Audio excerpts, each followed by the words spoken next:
নমস্কাৰ, মই ইলা বড়ো হয়। আপোনালোকৰ ওচৰত অন্য এটা ভিডিঅ' লৈ আহিলোঁ। এতিয়া জানেই পূৰা ঠাণ্ডা পেলাইছে। লগত আকৌ এতিয়া পুৱাই উঠিয়ে কামত লাগি গৈছোঁ। মৰ্ণিং ইভিনিং ডিউটি আছে, ডাবল ডিউটি চলি আছে মোৰ এইকেইদিন। আজি এটি 3 দিন হ'ব। এতিয়া বলকচোন মই পাকঘৰত যাওঁ, একেলগে মই কি বনাওঁ দেখাই আছোঁ বলক। গ্ৰীণ টি আৰু চাহৰ কাৰণে গৰম পানী কৰিছোঁ। এই চচটো গৰম পানী কৰাতেই দেখিছেনে কেনেকুৱা কালাৰ হৈছে, মাজিলেও মানে পানী ক'লা ক'লা অলপ হৈ থাকে।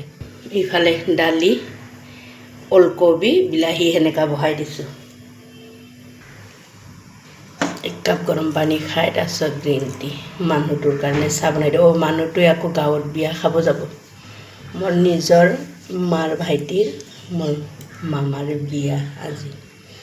কোকৰাঝাৰৰ পৰা ছোৱালী আনিব। তামোলপুৰত মোৰ ঘৰ।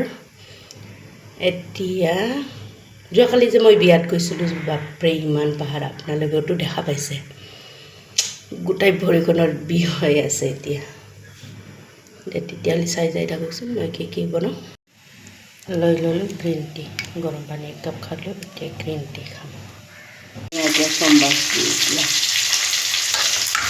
বইল হৈ গ'ল।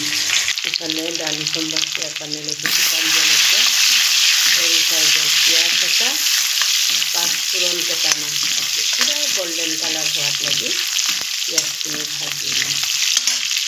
দালিখিনি ধুনীয়াকৈ সোমবাৰ দি দিলোঁ। এতিয়া ধুনীয়াকৈ ভক ভককৈ উতল কাৰণে দিম।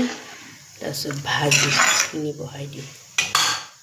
এইটো ভাজি বনাবৰ কাৰণে লৈছোঁ আলু, মূলা, ফুলকবি ঠাৰা আৰু ফুলকবি ভাজি বনাম। দালি ধুনীয়াকৈ হৈ গ'ল। ধনিয়া দি দিছোঁ লগত। ৰৌ ডিউটি যাব হ'ল, গা পা ধুব পটাপট। তেল 1 লিটাৰ লগাইছোঁ। 3 দিনো নাযায় 1 লিটাৰ তেল, বাপৰে মাথা চাথা গৰম হৈ যায়। ভাজিখিনিও বহাই দিলোঁ মই ধুনীয়াকৈ। সোৱাদ অনুসৰি নিমখ, কালাৰৰ কাৰণে ৰং কৰি দি দিলোঁ। এতিয়া ভাজি থৈ দিওঁ। লগত আকৌ ভাজি দিয়াৰ কাৰণে ধুনীয়াখিনি ধুনীয়াকৈ বাছি লৈছোঁ। আজি মই ভিডিঅ'খিনি আৰু বেছি দীঘলীয়া নকৰোঁ। দালি, ওলকবি, বিলাহী মুখ মিঠুৰ মিলাই কিনে বনাইছোঁ। লগত ফুলকবি ঠাৰা, আলু আৰু মূলা ভাজি।